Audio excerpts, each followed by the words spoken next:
The crew of the Space Shuttle Challenger honored us for the manner in which they lived their lives. We will never forget them, nor the last time we saw them. Do you have any idea how much of the Space Shuttle Challenger is still lost in the ocean? The disaster of this infamous mission was an unthinkable tragedy, but behind the headlines there's a deeper story about human folly, profits over people, and lasting consequences for humanity's missions to space. Challenger began life as STA-099, built from 1975 to 1978. STA-099 was a grounded test vehicle designed to confirm if lighter shuttles could indeed be viable for actual spaceflight. This was necessary because back then, technology had not yet progressed to the point where computer models could accurately tell how the resulting heat and stress of space travel would impact such vehicles. After about a year of thermal and vibration tests inside a customized rig for simulating all the stages of spaceflight, STA-099 underwent extensive reworking and was ultimately converted to a functional spacecraft in 1982. By that time, it was formally called Challenger. While the ill-fated 1986 mission is what most people remember Challenger for, it's important to note that it had 9 prior spaceflight missions, all of which were successful. Notably, on its second mission on June 18, 1983, the 5-member crew included Sally Ride, the first American woman to fly in space. We finally have an inclusion of half the human race, and that's maybe almost as tough as conquering space. The fact that all 9 flights were successful made its 10th and final mission all the more shocking and unexpected. Challenger spent a combined total of over 69 days in space and successfully orbited the Earth 87 times over the course of 3 years. As the second of NASA's then-growing spacecraft fleet, Challenger became a pioneering vehicle with its missions establishing many notable firsts. Its maiden flight in 1983 made the Space Shuttle program's first spacewalk possible. For its second mission, Sally Ride also made history as the youngest American in space at the time. The third mission featured the Space Shuttle program's first night launch and landing, as well as the first African American in space, Dr. Guy Bluford. Challenger's subsequent missions continued to set records, including the first untethered spacewalk in 1984 and the largest crew on a single space shuttle mission in 1985. Experts have said much about how the Challenger space shuttle explosion could have been avoided. In reality, there were warning signs in the years leading up to the mission, and for some who were in the know, the doomed flight cast a bleak shadow upon them, even long after the tragedy. On the day of the launch, it was a chilly 36 degrees Fahrenheit. Don't forget, this is Florida we're talking about, so temperatures in the 30s are highly unusual. Even the 50s in January is cold for Florida. Engineers feared that this unusual cold could prevent the rocket booster's rubber O-rings, designed to stop hot gases from escaping, from working properly. Instead of rescheduling, however, NASA just waited for the launch pad to defrost before continuing. Sure enough, gases leaked out, resulting in the shuttle's destruction. The engineers warned the agency about the potential catastrophe, to no avail. Less than a month after the disaster, booster rocket engineer Roger Beaujolais declared to NPR, "I fought like hell to stop that launch. I'm so torn up inside I can hardly talk about it, even now." 7 really brilliant and beautiful people got killed. How much of the Space Shuttle Challenger is still lost in the ocean? As of 2022, NASA has recovered approximately 47% of Challenger debris. That means that over half of the Challenger remains somewhere in the Atlantic. In fact, a 20-foot segment was discovered as recently as November 2022. Many of the recovered fragments now reside at the Cape Canaveral Space Force Station in Florida, stored in abandoned missile silos. It's possible that somewhere out there, divers and beachwalkers are still finding pieces and chunks of the spacecraft. But aside from being in horribly poor taste, possession and selling of a Challenger artifact is punishable by law. At least one auctioneer had to learn this the hard way. Charles Staroweski was among the first responders sent by the U.S. Coast Guard to recover debris at the Challenger site. Reportedly, Staroweski pocketed a thermal tile from the wreckage and kept it for 13 years, deciding to make money off of it by posting it on eBay. The government found out and he was sentenced to 2 years of probation. If there were any suspicions that the Challenger disaster was a result of malicious intent or organizational malpractice, the subsequent government investigation laid all those to rest. After all, if everyone followed NASA's established rules, then the colossal mishap should not have happened. But as it turned out, the agency's protocols themselves may have been questionable. As reported by the U.S. Committee on Science and Technology on October 1986, NASA's drive to achieve a launch schedule of 24 flights per year created pressure throughout the agency that directly contributed to unsafe launch operations. The committee also noted that even after the catastrophic launch, this pressure to push was still observed in other aspects of NASA's operations, which led to safety concerns taking a back seat instead of being rightfully prioritized. There were people in NASA who said a catastrophe would take place. That said, the blame may not rest solely on NASA's shoulders. At a 2006 talk at the University of Tennessee Space Institute, the Challenger's project director Alan J. McDonald shared that the Reagan administration had been adamant that NASA continue the launch, despite the less than ideal circumstances pointed out by its experts. The U.S. government's response to the Challenger disaster was swift. Just 6 days after the tragedy, President Ronald Reagan ordered the assembly of a special investigative committee to probe deeper into it. The Rogers Commission, led by former Secretary of State William Rogers, included notable figures in aeronautics and aviation, including astronauts Sally Ride and Neil Armstrong. Their finalized report was damning in its criticism of NASA and led to the Space Shuttle program being put on hold for 32 months. NASA formally resumed the program's operations on September 29, 1988, when the agency sent Space Shuttle Discovery on its 7th mission. NASA's approach to publicly sharing information about the Challenger disaster could perhaps be best described as tight-lipped. In an analysis of NASA's post-Challenger communications, members of the U.S. Department of Defense noted that there was a lack of information from the agency at the time. As a result, this affected the American public's confidence in NASA. A month after the disaster, the Los Angeles Times polled 2,241 Americans, with half of them saying that the agency made serious errors in judgment, and 57% stating that they would not participate in future space missions as citizen astronauts. Meanwhile, in a 2005 paper in Public Relations Review, authors analyzed 100 stories published in major U.S. newspapers in the week after the Challenger disaster. They noted that in about a fifth of those articles, NASA was portrayed as having an inadequate flow of information after the accident. Additionally, NASA's leaders were said to be typically unavailable to talk to the media. Some articles even ascribed NASA as inaccessible and not credible in its communications. For what it's worth, NASA appeared to have taken the communication lessons they learned from Challenger to heart. The authors observed that in the media blitz following the Columbia Space Shuttle disaster 17 years later, the agency generally received more positive news coverage, and its representatives were portrayed as more open, accessible, and prepared. The Challenger disaster ended the lives of its crew and broke the lives of those they left behind. Amid talks of legal action, a settlement was reached with both the U.S. government and Morton Thiokol, a contractor that built Challenger's rocket boosters, paying millions of dollars to the bereaved. But no amount of money could bring back loved ones lost. Ronald E. McNair's son, Carl, told the New York Times in 1987, "There hasn't been an hour in the day that I haven't thought of him in some way." Speaking of popular mechanics, in 2022, Dick Scobie's daughter, Kathy, shared that she had nightmares about her father lost somewhere in the Atlantic Ocean, marooned on Challenger debris. In a 2021 interview with Today, Scobie's widow, June, revealed that the Challenger crew's families bonded over their shared grief, remaining close decades after the tragedy. She described the media coverage of the Challenger disaster as unbearable, with their grief constantly displayed in news reports.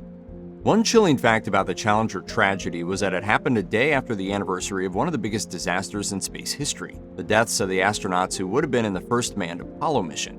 On January 27, 1967, the crew of the Apollo 1, Virgil Gus Grissom, Edward White, and Roger Chaffee, perished during a test run at Launch Complex 34 in Cape Kennedy. The spacecraft's command module caught fire, with the astronauts trapped inside. Initially, Grissom detected a sour smell after hooking up to his oxygen supply, but the crew determined it was okay to continue. Another issue emerged when elevated oxygen flow triggered the master alarm, but it was determined to be caused by the astronauts' movements inside the spacecraft. Then, communication glitches disrupted their countdown. By the time the control room was ready to resume, the cockpit caught fire. Sadly, the astronauts could not escape in time, succumbing to carbon monoxide asphyxia and cardiac arrest before technicians could successfully pull them out. Engineer John Tribe, who built the Apollo capsule, told Popular Mechanics that the fire happened because of trying to go too fast, which he likened to the pressure surrounding Challenger's launch. He added, "In our business, it's when you don't do things in a carefully conducted manner that you start to get into trouble." There were problems that people knew about, but they hadn't been able to slow the train that was barreling down the track. A memorial for the Challenger crew stands in Section 46 of Arlington National Cemetery's Memorial Amphitheater. The marker, which features the engraved names and faces of the crew, was built in 1987. But while there has been no shortage of appreciation and respect given to the Challenger crew over the years, it is not surprising to wonder why it took 18 years for them to receive the prestigious Congressional Space Medal of Honor. It wasn't until 2004 that the 7 astronauts who died during the Challenger mission would receive their medals, endorsed by President George W. Bush. It is unclear why it took so long for the Challenger crew to be awarded. Perhaps the process of selection and verification is just that thorough and extensive. As an aside, the Apollo 1 crew, who perished in 1967, posthumously received their medals of honor on different dates. Gus Grissom was among the first batch of awardees in 1978, while Edward White and Roger Chaffee received theirs in 1997. Challenger's tragic 10th mission was unfortunately not the last time disaster would fall upon the Space Shuttle program. On February 1, 2003, the 28th mission of Space Shuttle Columbia, the first spacecraft in NASA's fleet to fly to space, even before Challenger, ended in catastrophe.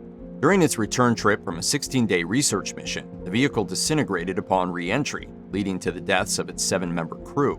As with the Challenger disaster, the tragedy prompted NASA to suspend its Space Shuttle program once more. This time, the hiatus lasted for over 2 years. An in-depth investigation revealed that the seeds of Columbia's destruction had been inadvertently planted a mere 82 seconds into its flight. A sizable piece of insulating foam attached to its external tank had actually fallen off, damaging its left wing. The resulting hole enabled superheated atmospheric gases to penetrate during the shuttle's re-entry, destroying the wing from the inside and compromising the vehicle's structural integrity. The worst part? According to the Columbia Accident Investigation Board's report, NASA had already been aware of this problem for years. The report read, "With each successful space shuttle landing, it appears that NASA engineers and managers increasingly regarded the foam shedding as inevitable and as either unlikely to jeopardize safety or simply an acceptable risk. This proved to be the final nail in the coffin for NASA's space shuttles.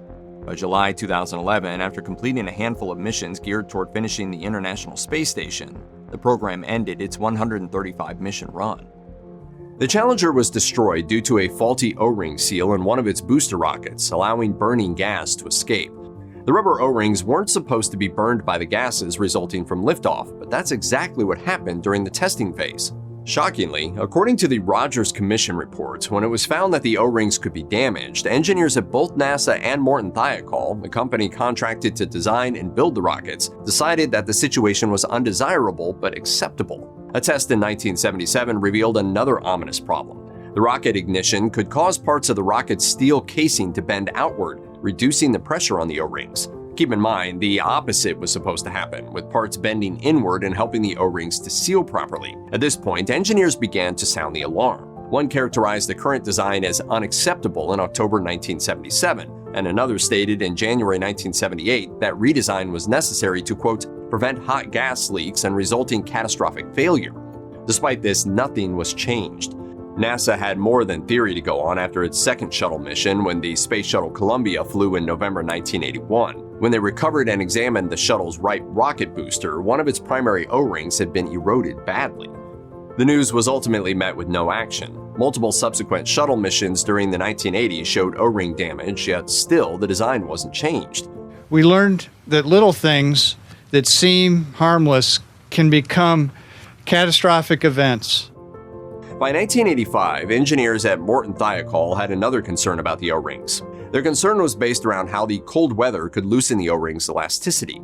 Given that NASA's bevy of planned shuttle missions included winter launches, this was a problem. As told by NASA Spaceflight, one of the engineers, Bob Ebling, wrote a memo in October 1985 entitled it Help, in the hope of finally drawing attention to the issue. No help came. On January 27, 1986, NASA called Morton Thiokol and asked how they felt about a launch in 18-degree weather, because the O-ring's lower threshold of safety was 40 degrees Fahrenheit. The engineers, when hearing this, were aghast. Ebling called his team together, and they all agreed that a launch in such a temperature would be the death of the shuttle crew. In a teleconference with NASA, the engineers laid out why Challenger should not be launched the next morning and recommended that it not lift off in any temperature lower than 53 degrees Fahrenheit. As engineer Roger Beaujolais later recounted to NPR, a NASA official was appalled at the thought of waiting so long to launch. The clear, cold weather that night led to ice forming all over the launch pad, but NASA still decided to proceed. The crew were told about the ice when they were briefed on the weather that morning, but they weren't told about any concerns regarding the temperature's effects on the O-rings. To that effect, the mission was a go. As detailed by the Rogers Commission reports, Challenger's launch was scrubbed repeatedly for one reason or another. Had even one of those delays not occurred, the shuttle might have lifted off in safer temperatures. First, it was moved from January 22nd to January 23rd due to schedule ripples caused by the prior delay of another mission, SDS-61C, and then the Program Requirements Change Board moved liftoff to January 25th. After that, the after effects of SDS-61C's delay bumped Challenger again to January 26th. The evening before the new launch date, the mission was pushed off yet again due to a forecast of wind and rain, which turned out to be entirely wrong. As Gene Thomas, launch director for the Challenger mission, recalled, We decided we would not launch on Sunday, and Sunday was a beautiful day. We missed an opportunity to launch. Challenger's crew were strapped in and ready to go on the morning of January 27th when another problem reared its head. A screw wouldn't release from the shuttle's crew hatch. A drill was brought in, but its battery was dead. According to NASA spaceflight, 9 more batteries were brought to the launch pad, and for reasons unknown, every single one went dead. Liftoff was finally pushed back one more time to January 28th. What should have been a day heralded for education turned to tragedy in a split second. At 11:38 a.m. on January 28th, Challenger launched from Kennedy Space Center. Footage later showed that dark smoke began to jet from one of the right-side solid rocket booster's O-rings less than a second after liftoff began. The shuttle broke the sound barrier 40 seconds up, and at around 59 seconds, a plume of flame began to emit from the right-hand SRB. The crew wouldn't have known about this, as further evidenced by their yells of "woohoo" at 60 seconds, a mere quarter second before the flame began to contact the orbiter's massive external fuel tank. Per spaceflight now, even if the crew had known what was happening, there was nothing they could have done. Just before 73 seconds came the last words from Challenger spoken by Mike Smith. Uh-oh. Immediately afterward, the shuttle was torn apart as the external fuel tank erupted into a massive fireball. A few seconds later, an object was seen descending slowly by parachute. Several TV stations began to focus on footage of the object and the shock and confusion that followed. However, it was only the nose cap of one of the SRBs. Anyone in the know wouldn't have focused on the parachuting nose cap for long, because there was no way for the Challenger crew to have escaped from the shuttle. The Rogers Commission report noted that Columbia had ejection seats similar to those of an SR-71 Blackbird for its 4 test flights early on, but that was when only 2 people were flying. The seats were never meant to be in place for the actual shuttle missions when it was assumed that all risks would have been accounted for and resolved. NASA had in fact considered full crew ejection options back in 1971 when the shuttle was being designed. They examined the feasibility of conventional ejection seats, encapsulated seats, and a whole detachable crew compartment. The problem was the cost of integrating any of these options into the design. Open seats would have cost $10 million, encapsulated seats would have cost $7 million, and the crew compartment option would have added a whopping $292 million to the bill. After the Challenger disaster, the idea of an astronaut escape system was examined once again. A number of designs were considered, but as before, all of them were ultimately rejected due to the difficulty of their implementation.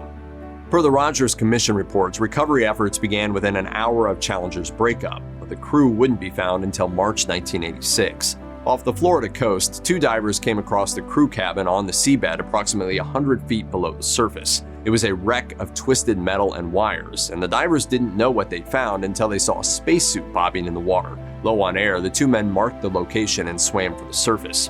The next day, the USS Preserver came to recover the lost astronauts. As detailed by NBC News, that was easier said than done. Between the crash and the time spent underwater, their remains weren't in good shape, having at times to be removed in parts. First, Judy Resnick was recovered, followed by Krista McAuliffe. After this, it was determined that the jagged, jumbled cabin would have to be raised from the ocean in order to continue. As the crane pulled the cabin to the ship, a splash of blue appeared on the surface. It was the jump-suited body of Gregory Jarvis, which had become free as the cabin was raised. As the crew of the Preserver watched in dismay, it sank below the waves again. A search for Jarvis immediately ensued, during which astronaut Robert Crippen even hired his own boat to help. Jarvis wouldn't be found again for another 5 weeks, 200 yards from where he'd been lost. After failing to convince NASA to stop Challenger's January 28th launch, Morton Thiokol engineer Roger Boisjoly was sent home. As detailed by NASA spaceflight, Boisjoly, fearing the worst, had no intention of watching the launch, but fellow engineer Bob Ebeling convinced him to do so. When the shuttle seemed to lift off just fine, a wave of relief washed over the engineers, until they saw the fireball. Everyone present knew just what had happened. Despite his efforts, Boisjoly felt responsible for the 7 astronauts' deaths, as did Ebeling. Over the following months, the once bulky Boisjoly lost quite a bit of weight and became plagued by headaches, insomnia, and depression. He testified to the Rogers Commission and also sued both NASA and Morton Thiokol. However, his lawsuits weren't successful, and Boisjoly's actions led to his shunning by some of his colleagues, worsening his despair. As told by his wife to NPR, Boisjoly did eventually find peace, however, through speaking to engineering schools about the disaster, which he continued to do until his death in January 2012. According to a report by NASA scientist Joseph P. Kerwin, when the Challenger broke apart, its crew, protected by the cabin, wouldn't have been killed or even seriously injured. But were they still conscious as they fell toward the sea? The answer is unclear. After the orbiter was torn apart, the sturdy crew cabin began to freefall. The central question is how quickly the cabin depressurized. On the ocean floor, the cabin was a mangled mess, but that was due to its impact. Given the damage, it couldn't be determined whether there'd been any breach in the cabin before the crash. There is one chilling indicator of the crew's fate. Challenge is fast, launch is fast. It's bang, and then it's a 2-minute ride down. And you're conscious, we know that. Of the 4 personal egress air packs, or PEAPs, that were recovered, 3 had been activated before the impact. However, Kerwin noted that the PEAPs may have been activated instinctively due to depressurization right at breakup, in which case they wouldn't have kept the astronauts awake, as they only provided regular air. For what it's worth, per NBC News, 3-time shuttle commander Robert Overmyer, who participated in the cabin's recovery, is certain that the Challenger's astronauts were conscious. Tragically, there was no chance of survival when the cabin struck the ocean at 207 miles per hour.